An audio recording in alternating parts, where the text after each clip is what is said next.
In this clip, hear about journey mapping, modeling, and measuring techniques, how our teams utilizing customer journey maps today. Learn how these teams also use other kinds of customer lifecycle modeling techniques and measurement data to better understand and serve customers. Let's talk a little bit about journey maps. Let's frame this as journey mapping, modeling, and measuring. So what I'm asking us to think about is, as we are creating new customer experiences across human, machine, in-person interactions, all of those experiences are part of a journey. Some organizations have a discipline built around journey mapping. For some organizations, it's almost religion. It's it's a very big deal, and it's part of every conversation. Other times, it's a sidebar.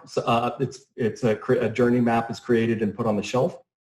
Other times, it's not even part of the picture. Everybody's looking at individual user stories, and the bigger journey maps are really not considered. I'm really curious what everybody's individual experiences are with the role of the journey map, model, and let's touch upon measurement, journey map, model, and measurement in your organizations. Alex, can you kick us off again?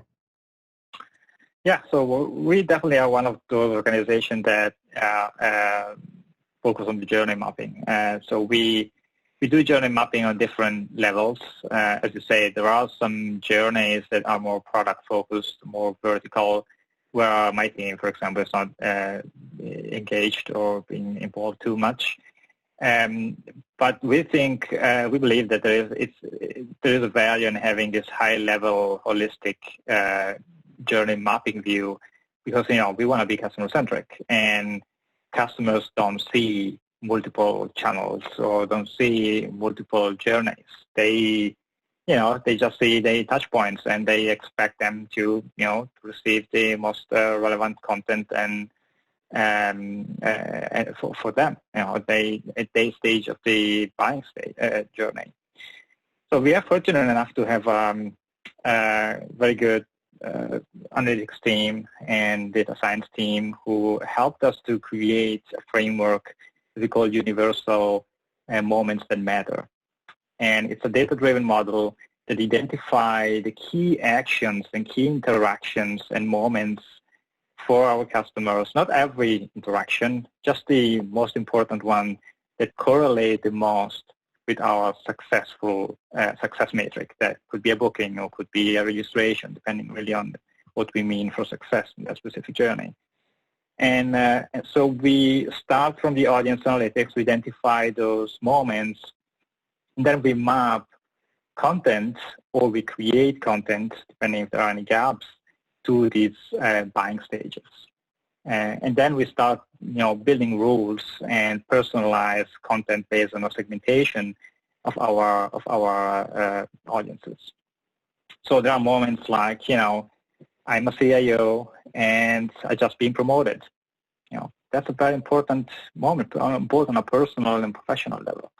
So we want to be there. So in that important moment, and Cisco wants to be there, and there are ways to identify those moments. Other moments are much harder to identify and reach. But that's where the offline and online integration, it's really important. To have this alignment between what sales is doing and account managers, and integrate those offline interactions like meetings or events, and make sure that we have a full journey that integrates the digital to human touches. That's great. And I'd love to circle back on the optimization thread earlier. When you talk about optimizing existing channels, especially against this rubric of moments that matter, what kind of focus do your teams have on optimization, and how does that play out day to day? So that's a very interesting one, because as someone said earlier, most organizations are structured by channel, and our team are really built around audiences. So we identify the audience, our decision makers, and we have a cross-functional team around that audience. That being said, we still have channel managers that optimize channels. So the challenge is to find a balance between optimizing a single channel, and there's a lot of things you can do in optimizing performance for a single channel, and you have great experts, but also having those different lands that are more high-level and omnichannel. So sometimes optimization that work for a channel are not ideal for the overall audience, as it's a much broader high-level view.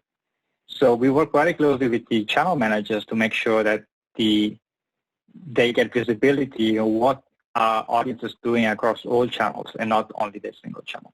So that allows them to make decisions on, what should be optimized, not just for increasing my performance for a single channel, but also from an audience perspective across all other channels. Wow. Yeah, it's a very, very interesting matrix of possibilities that starts to come together when you're looking at optimization for audience, channel, geography, device, stage, customer buying stage, individual moments, right? It's lots of dimensions. Yeah, it's overwhelming. How do your teams negotiate that? How does a channel manager and an audience manager figure out what test wins? Yeah, that's actually an excellent question. So we started with trying to integrate audiences. We created an audience taxonomy and a segmentation, basically, and we try to implement this with all channels, and that's what I think everyone is trying to do. Technology-wise, there are a lot of challenges, and it's not as easy as vendors normally sell you the solutions. Yeah. So what we did now, and I think quite successfully, is we take it to a higher level. So instead of going to technology level, we define rules, and this taxonomy is not data that we want to implement, but it's a definition. It's a receipt. So this receipt that we then provide to the channel managers, and they implement it in every channel. They replicate the same segmentation across all channels. So that allows us to have that consistency across the channels, still leveraging channel-specific features and, giving the channel managers the opportunity to do their own optimization, but still following these high-level segmentation rules that allows us to be consistent.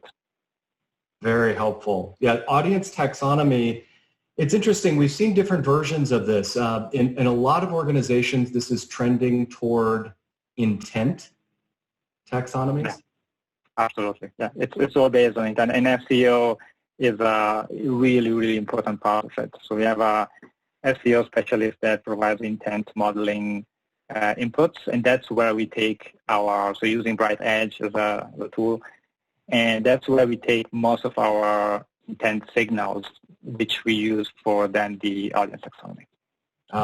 Okay. And so the intent modeling is an input for the cross-functional teams to work with. Yeah. Yeah, another important change we did is we moved our journeys to be 100% behavioral based. So job titles, great.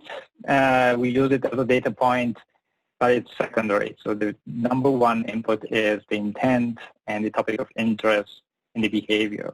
That's how all our journey are structured and segmented.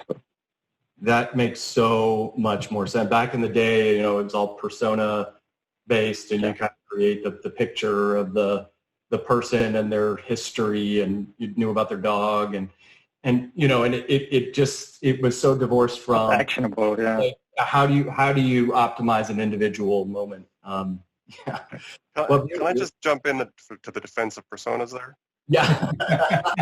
Sure. I think let's go ahead and defend and have a little bit of the persona debate, and then we'll go back to journey. Okay. So I want to be clear on personas. I don't think that there's necessarily a move away from personas when we're talking here. There's just a move towards using personas properly.